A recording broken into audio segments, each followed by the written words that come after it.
Welcome to the CISO Daily Update. Dordt University faces massive data leak, millions of students and staff potentially affected.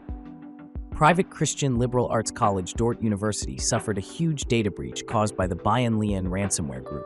The attackers claim to have accessed around 3 terabytes of sensitive data, including financial records, personnel files, student profiles, and even children personally identifiable information and protected health records. Despite the severity of the breach, Dordt University has yet to issue an official statement. The Bayern ransomware organization is known for targeting critical infrastructure sectors in the United States and Australia and has refined its extortion methods. Keytronic confirms data breach after ransomware gang leaks stolen files.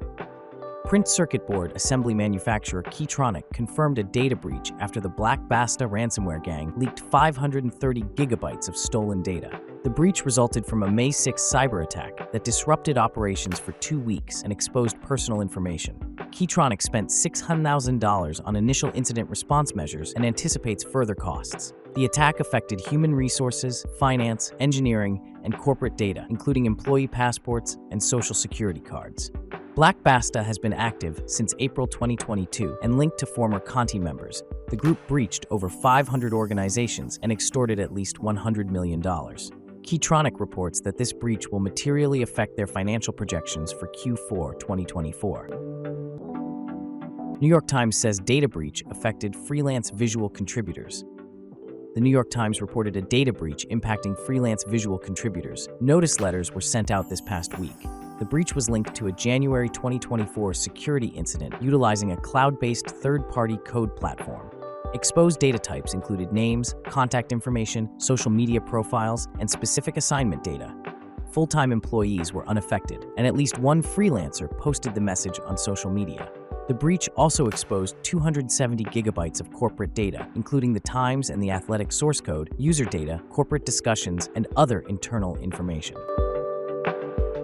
Globe Life discloses breach amid accusations of fraud and shady business tactics. Texas-based insurance holding company Globe Life disclosed a data breach potentially compromising consumer and policyholder information via unauthorized access to its web portal. This breach was identified during a security review initiated by a state insurance regulator's legal inquiry and led to the revocation of external access to the affected portal and the activation of the company's incident response plan.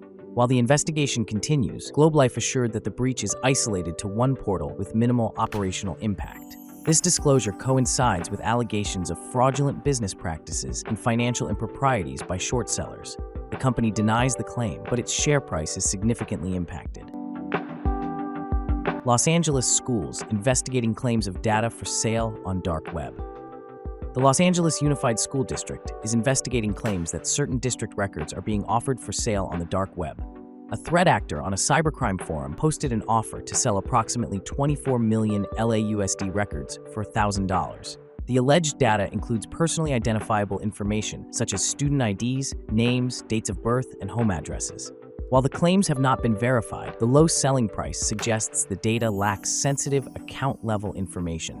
The incident raises questions about a potential connection to a previous ransomware attack on LSD in September 2022 by the Vice Society Group. Blackbaud must pay $6.75 million, improve security after lying about scope of 2020 hack. Blackbaud will pay $6.75 million and improve its data security and breach notification practices following a May 2020 hack that exposed the personal information of individuals stored by its nonprofit customers. The company initially misled consumers and regulators about the hack's impact, claiming the hacker did not access personal data, despite knowing otherwise. Blackbaud's poor security practices, including a lack of password controls and multi-factor authentication, allowed the hacker to remain undetected for months. The settlement with California, along with a previous FTC order, requires Blackbaud to implement comprehensive security measures. Young cyber scammer arrested, allegedly behind cyber attacks on 45 U.S. companies. Spanish police arrested a 22-year-old British national in Palma de Mallorca, accused of leading a cybercrime group that targeted 45 U.S. companies. Allegedly, the scammer orchestrated phishing campaigns to steal credentials, infiltrate corporate systems, access sensitive data, and seize victims' cryptocurrency wallets. In collaboration with the FBI, the arrest was made at Palma Airport as the suspect prepared to depart for Naples.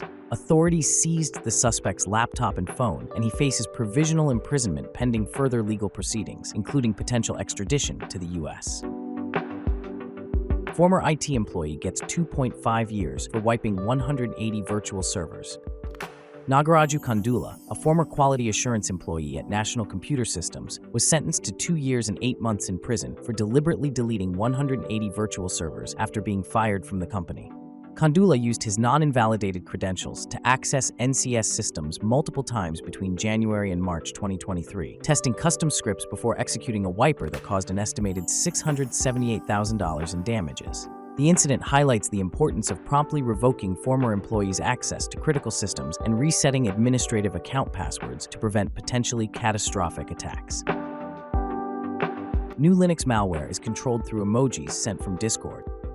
A new Linux malware, dubbed Discomoji, exploits emojis sent via Discord for command and control purposes and targets government agencies in India. Discovered by cybersecurity firm Vulnerabilities, the malware is linked to a Pakistan-based threat actor known as UTA0137.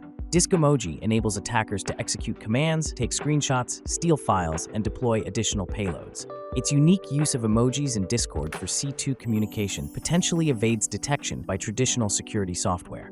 The malware is distributed through phishing emails, targeting the Boss Linux distribution used by Indian government agencies, and maintains persistence via cron jobs and other mechanisms. Once infected, systems exfiltrate data to the attackers and facilitate lateral spread within the network. Asus fixed critical remote authentication bypass bug in several routers.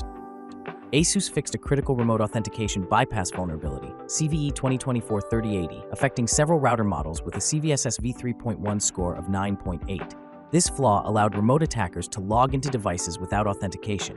Impacted models include ZenWi-Fi XT8, RTAX57, RTAC86U, and RTAC68U, among others. Users should update to the latest firmware versions to secure their devices. Additionally, Asus addressed another critical flaw, CVE 2024-3912, that allowed arbitrary firmware uploads, impacting models like DSL-N7U and DSL-N55U. Firmware updates are available, but some models have reached end of life and won't receive updates. These should be replaced or have remote access features disabled.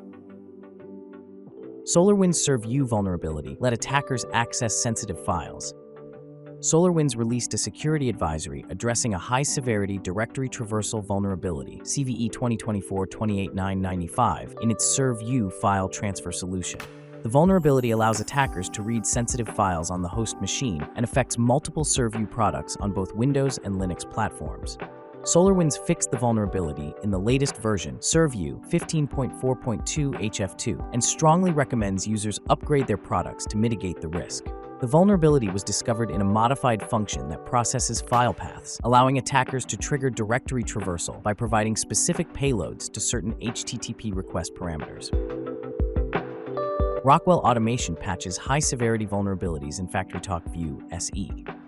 Rockwell Automation addressed 3 high-severity vulnerabilities in its FactoryTalk View Site Edition HMI software through individual advisories. One of the flaws, CVE 2024-37368, involves user authentication issues, allowing unauthorized access to HMI projects remotely. CVE 2024-37367 shares a similar weakness. Another vulnerability, CVE 2024-37369, enables local privilege escalation, bypassing access control lists within the system. These issues have been resolved with the release of version 14. Rockwell Automation urges organizations to update their systems promptly. Additionally, they've warned about a vulnerability affecting certain controllers that could lead to a non-recoverable fault condition if exploited. The biggest downsides of digital ID adoption. Despite the emergence of innovative digital verification methods, many organizations worldwide still rely on physical documents for identity verification due to various obstacles, including the lack of global digital ID standards and legislation, regional differences in privacy perspectives, and technological disparities between countries. The adoption of digital IDs is seen as crucial for developing a robust global digital economy, but the transition is hampered by political, economic, and public recognition issues. Until a complete standard for digital ID is developed and adopted worldwide, physical documents will likely remain essential for identity verification. Thanks for listening. Remember to subscribe to our newsletter at CISOheadlines.com. Until next time, stay curious.